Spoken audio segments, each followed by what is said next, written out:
তো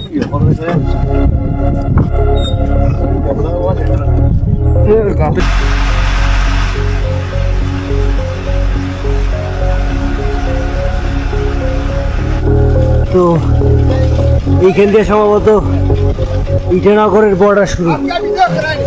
হ্যাঁ এই তো मेरा पासपोर्ट देखेगा ना। हाँ इंडिया का आदमी है ना घूरी है यूज कर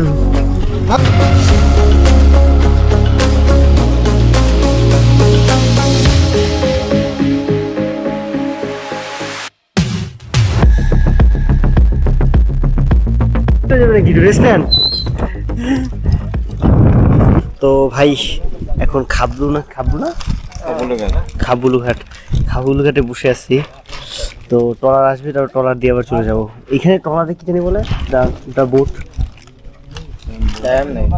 बोट को क्या बोलता है? नाव। ओ हम तो इसे ट्रॉलर बोलते हैं। ट्रॉलर তো ট্রলার আসলে ট্রলারে করে তারপরে ওই পারে যেতে হবে। গাড়িগুলোকে নাকি ট্রলারে করে নিয়ে যাবে, আমি তাই বুঝতেছি না। গাড়ি ট্রলারে কেমনে যাইবে ভাই? গাড়ি ট্রলারে যাইবে, খবর কি লাগতেছে ভাই? যাই ভাই, অনেক কষ্ট দিচ্ছি ভাই ভাই। তো এইখানে নাকি ক্রস করতে 50 টাকা নেবে। দাঁড়ান আমি কয়েকটা দিই, 20 টাকা নেয় কিনা। এমনি একটা বিষয় কি, এইখানের যে পানিগুলো আছে না, এগুলো আমাদের ওইখানের মতো দক্ষিণ অঞ্চলের মতো তো বেশি সাদা না। ওকে ভাই আপনার সাথে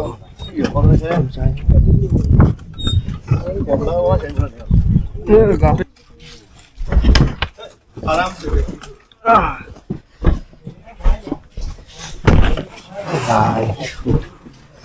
अच्छा बांग्लादेश सिलीगुड़ी ना ना जलपाईगुड़ी कहाँ से बांग्लादेश में तो सिलीगुड़ी नहीं है, सिलीगुड़ी तो वेस्ट बेंगल से है। अच्छा वेस्ट তো ভাই এখানে আমি ঘটনাটা বুঝলাম না, মানে এখানে আপনি যদি একবার ক্রস করেন তাহলেও 40 টাকা, আর সারাদিনে যদি 10-12 ক্রস করে তাও 40 টাকা।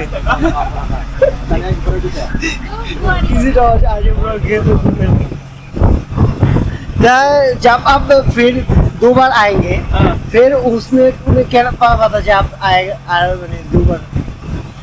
बात यह है कि आप जो अपना उस पार है ना, यहाँ का एक ही मतलब एरिया है, इसलिए पता चल जाता है कि वापस तो आएगा ही चावल जाने में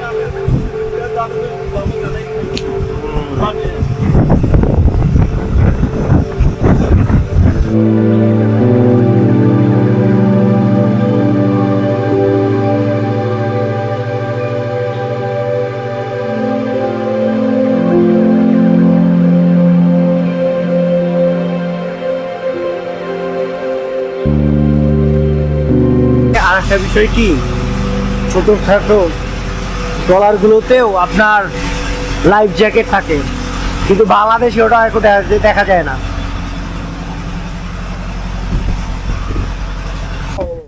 কাকু আইসা বসতে আমাদের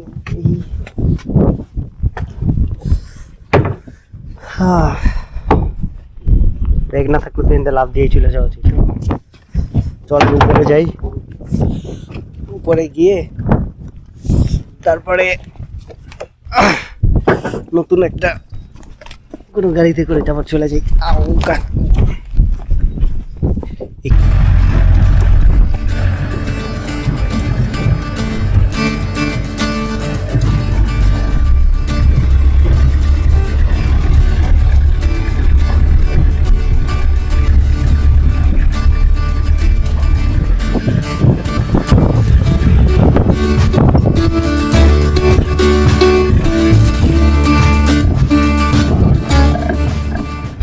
এইখানে ভাই টাকা বেশি হওয়ার কারণ বুঝতে পারছি, যে রোড, এই রোড টাকা বেশি হবে তাই বললাম। 22 কিলোমিটার 100 টাকা, রোডের অবস্থা খুবই খারাপ। দেখেন সামনে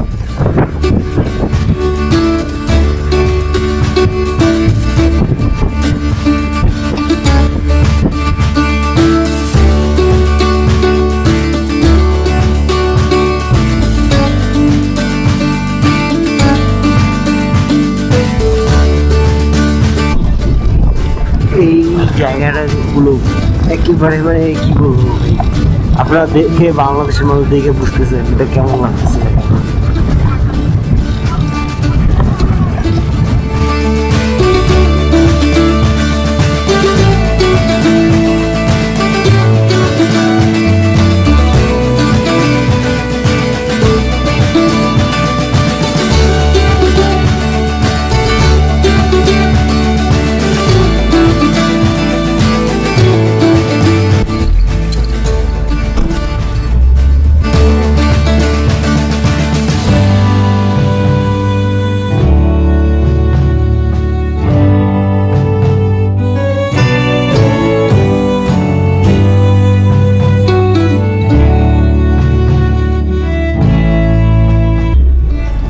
এইটা হচ্ছে নর্থ লাখিমপুর শহর।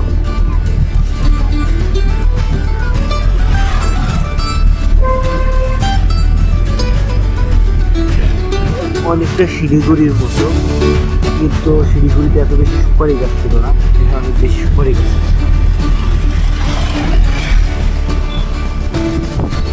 এখান থেকে একটা অটোতে করে 20 টাকা নিয়ে আমার যেতে হবে আরেকটা জায়গাতে। ওই জায়গা থেকে আর ইসে নাহারনগর বা ইতানগর থেকে বলি মানে যাওয়ার জন্য গাড়ি পাওয়া যায়। তো ব্যাগ উপরে আছে, ওই ব্যাগটা নামাইতে হবে। এখান থেকে নিচে 100 টাকা, এটা একটু বেশি মনে হয়, বাট রাস্তা ঠিক আছে তো এই কারণে অসুবিধা নেই, রাস্তা অবস্থা খুব খারাপ।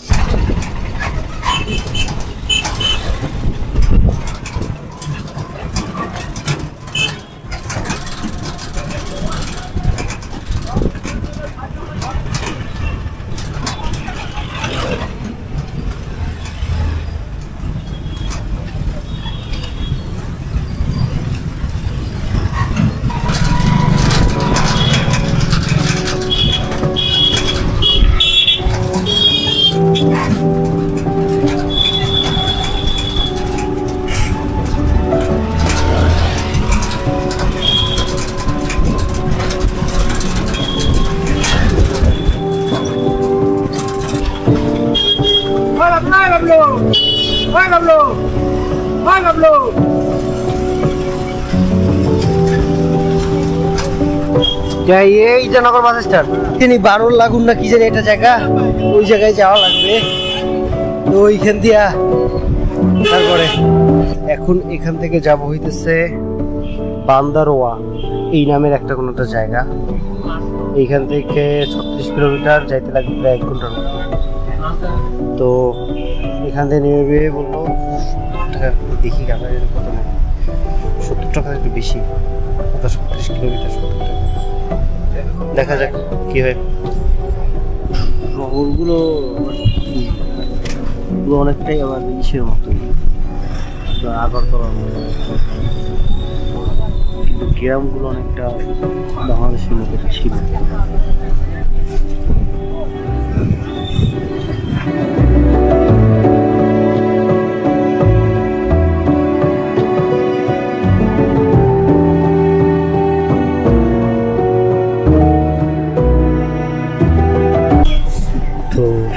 আমাদের দেশে যে লোকাল বাসগুলো আছে না, কিছু কিছু লোকাল বাস যেগুলো আমার ধরেন একজনের মানুষের দালাল থাকে অনেকগুলো একটা বাসে উঠানোর জন্য, তো এইখানে এরকম অনেক দালাল আছে আর কি।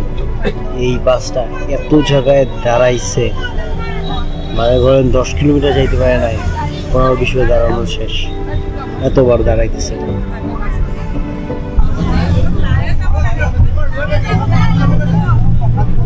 তো মাত্র একটা অ্যাক্সিডেন্ট হওয়া হচ্ছিল, সামনে কোনো একটা টমটম এসে পড়ছিল, তো একেবারে গাড়ি ঠাস করে থামায় ফেলছে, অনেক ব্যথা পাইছে। তো ভাই যেটা বলতেছি সেটা হইতেছে এই সব জায়গা দিয়ে আপনি গাড়িতে ওঠার আগে দেখে নেবেন যে এটা এএসটিসির কিনা, মানে কোনো প্রাইভেট গাড়ি ওগুলোতে উঠবেন না, প্রাইভেট গাড়িতে উঠলেই আপনি ধরা পড়বেন। তো সবসময় চেষ্টা করবেন এএসটিসি বা যে কোনো জায়গায় গেলে সেখানকার যে গভর্নমেন্ট যে গাড়িগুলো আছে ওগুলোতে উঠবেন। এবং এটাতে মাত্র 33 কিলোমিটারের জন্য নিচ্ছে আমার কাছে 70 টাকা, কিন্তু আমি যখন ত্রিপুরায় বাসে গিয়েছিলাম তখন প্রায় 180 কিলোমিটার জন্য ছিল 150 টাকা। তো এই জিনিসটা সবসময় মনে রাখবেন যে কখনো চেষ্টা করবেন যতটুকু পারেন প্রাইভেট বাসগুলো অ্যাভয়েড করার জন্য, কারণ এটা বেশি টাকা নেয়। ওগুলো কীভাবে বুঝবেন, ওগুলোর সাইডে আশেপাশে কোথাও লেখা থাকবে, যেমন দেখেন এটা নিচে লেখা আছে ASTC, তার মানে এটা গভর্নমেন্ট বাস। প্রথমে ওই পাশে যাওয়া যাক, ওই গাড়িটা সম্ভবত যাইতে পারে।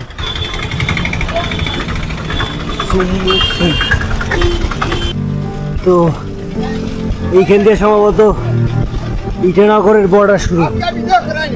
হ্যাঁ এই তো मेरा पासपोर्ट देखेगा ना? हाँ इंडिया का आदमी है ना? घूनी है यूट्यूबर, हाँ हाँ यूट्यूबर। और मेरा पासपोर्ट इनर लाइन पास है नहीं, वो हमको तो इनर लाइन पास नहीं लगेगा।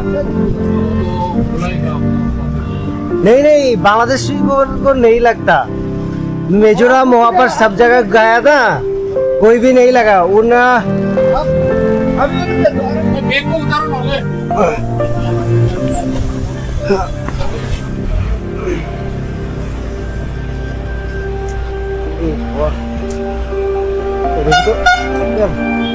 तो बोल सकता हूँ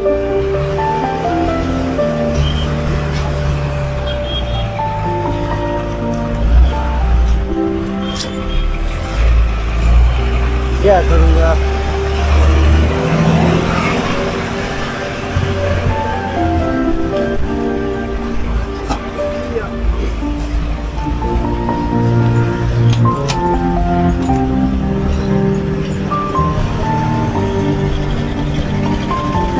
তো ভিউয়ার্স, এখন আসি হইতেছে অরুণাচল প্রদেশ। আর এটা কি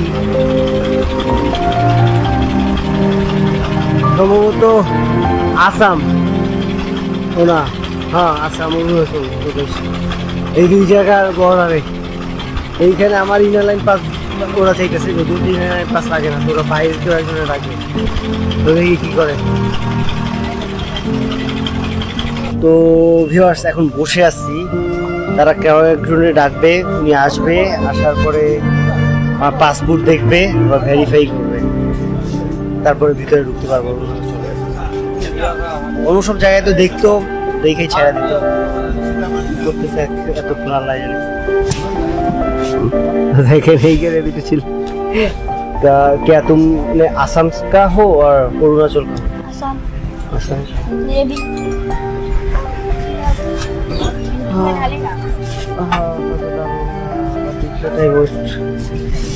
তাই অনেকক্ষণ ওয়েট করতেছি, প্রায় কত 10 মিনিট হয়ে গেছে।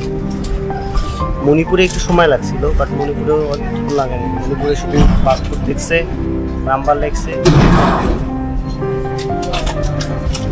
চলে যাও। সবচেয়ে সোজা হয়েছে যে নাগাল্যান্ড আর মেঘালয়, পাসপোর্ট দেখছে, একটু লাগাইতেছে বেশি। তো ভিউয়ার্স, আমি এই জিনিসটা গুগলে যখন সার্চ দিয়েছিলাম তখন কিছু বলে নাই, বাট এখন যেটা এসে জানলাম যে নতুনভাবে আপনার অরুণাচল প্রদেশে বাংলাদেশি, পাকিস্তান আর ইন্ডিয়া, সরি বাংলাদেশি, পাকিস্তান আর চায়না, তাদের ঢোকা নিষিদ্ধ। তো আমরা এখন নিয়ে ব্যাগ চাইতেছি আর কি, কেয়ার করব। তো এটা কবে হইলো আমি গুগলে দেখা উচিত ছিল, পুরো একটা ম্যাপ করে ফেলছিলাম। এখন আমার কি হইতেছে 22 তারিখে, এখন কি যে করবো,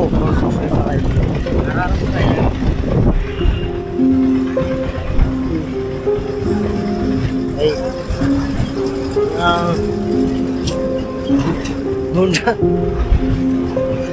যাই কেয়ার করার। ভাই বন দরজা আমার জন্য আসলেই বন দরজা হয়ে গেছে, এখান থেকে রিক্সা ঢুকতে পারলাম না। বুঝলাম না আমাদের ব্লক মেরা দিছে কেন। পাকিস্তান আর চায়নারে ঠিক আছে, বাংলাদেশের কি খবর নাই করছে যে আপনার এখানে তো আমার পুরো ম্যাপে এখন উল্টাপাল্টা করে দিচ্ছে আইটিনারিতে, যেমন কি প্ল্যান ছিল প্ল্যানের পুরা ভেস্তে গেছে।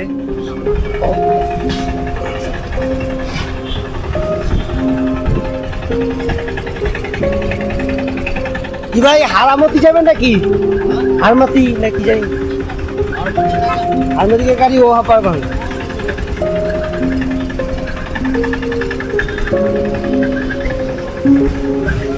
ট্রাভেল এমন হয়, কি আর করবো,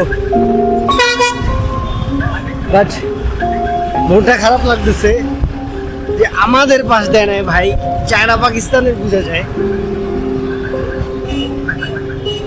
আল্লাহ জানে। বাট আমরা কিন্তু অরুণাচল প্রদেশে গেছিলাম, কারণ রাস্তার ওই পারে যতটুকু আছে ওগুলো হইতেছে সব অরুণাচল প্রদেশ, এই পাশের গুলো হইতেছে আপনার আসাম। চলেন এখন যাওয়া যাক, এইখান থেকে হারমতি না ফার্মতি ওইখানে যাওয়া যাক। অরুণাচল প্রদেশে আমরা যেতে পারবো না, তাহলে অরুণাচল প্রদেশের একটা স্টেশন দিয়ে একজন লোক পাসপোর্ট দিয়ে কিভাবে ট্রেন টিকিট কাটলো, তখন ব্লক করে দিবে না? কি একটা অবস্থা, একদিক দিয়ে ওদিক দিয়ে টাকা নিয়ে নিচ্ছে, এখন আবার ওই দিক দিয়ে বলে যায়। আমি যখন কাটছি তখনও তো জানা থাকার কথা লোকটার, যে এই লোকটা এইখান দিয়ে উঠবে, কিন্তু এই লোকটা এই অরুণাচল প্রদেশে যাইতে পারবে না। এইখানে আসার পর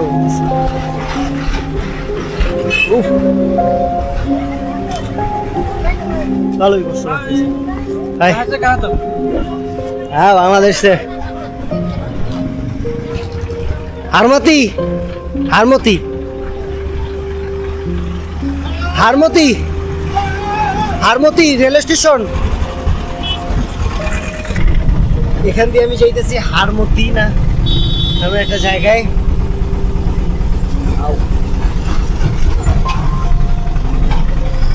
ওই হারমতিতে গিয়ে দেখবো ট্রেনের টিকিট পাওয়া যায় কিনা।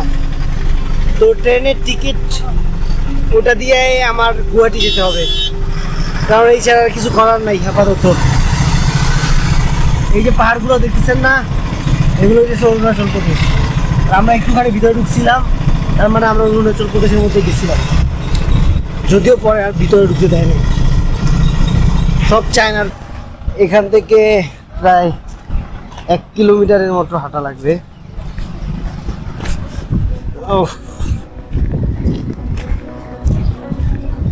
তারপরে আমরা পৌঁছে গেছি হারামতি রেলওয়ে স্টেশন।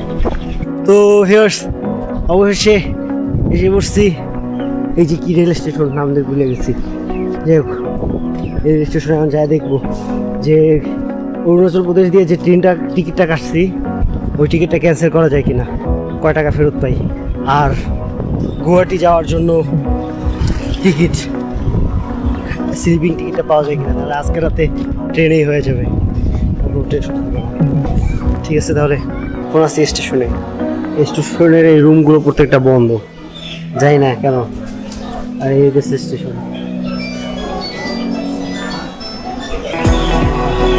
আমার ঘাড়ে প্রচুর ব্যথা করতেছে।